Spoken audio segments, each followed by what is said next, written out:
নমস্কার বন্ধুরা, আপনারা দেখছেন ASM Bangla online YouTube channel. এই মুহূর্তে ডিএ নিয়ে উঠে এসেছে একটি বিরাট আপডেট। চিঠি গেল অর্থমন্ত্রকে, বকেয়া ডিএ নিয়ে এবার নয়া চমক। এবার ভোটের আগেই কর্মীদের খুলবে কপাল।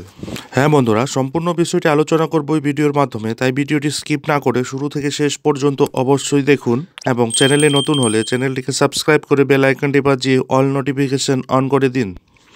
আর মাত্র কিছুদিন, তারপরেই এক প্রকার কপাল খুলতে চলেছে সরকারি কর্মচারীদের, বিশেষ করে যারা কেন্দ্র সরকারের অধীনে কর্মরত। কেন্দ্রীয় সরকারের 1 কোটিরও বেশি সরকারি কর্মচারী এবং পেনশনভোগীরা আশাবাদী যে কোভিডের সময়ে থেকে বন্ধ হয়ে থাকা 18 মাসের বকেয়া মহার্ঘ ভাতা প্রদান করা হবে।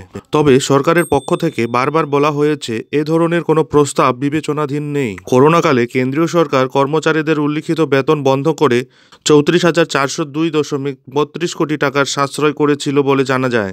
এই বিষয়ে ভারতীয় রক্ষা মজদুর সংঘের সাধারণ সম্পাদক তথা national council of staff house এর সদস্য মুকেশ সিং 20 জানুয়ারি কেন্দ্রীয় অর্থমন্ত্রী নির্মলা সীতারামনকে চিঠি লিখেছেন। দেরি না করে বেতন পরিশোধের জন্য সরকারের প্রতি আহ্বান জানানো হয়েছে। এরপরই কেন্দ্রীয় সরকার অর্থনৈতিক পরিস্থিতি ঠিক নয় বলে উল্লেখ করে এরপর থেকে দেশের আর্থিক অবস্থার উন্নতি হয়েছে। 18 মাসের বকেয়া মহার্ঘ ভাতা সরকার ছাড় দিলে সরকারি চাকরিজীবী ও অবসরপ্রাপ্তদের টাকার পরিমাণ এক ধাক্কায় অনেকটাই বাড়বে বলে মনে করা হচ্ছে।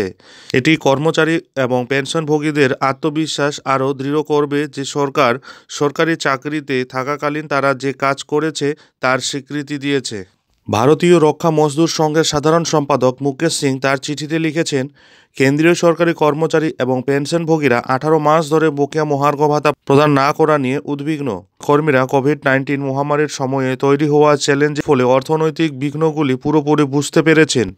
এ কারণে 2020-2021 অর্থ বছরের মহার্ঘ ভাতা ও মহার্ঘ ত্রাণ এর 3টি কিস্তি বন্ধ হয়ে যায়। তবে এরপর থেকে দেশের আর্থিক অবস্থার উন্নতি হয়েছে।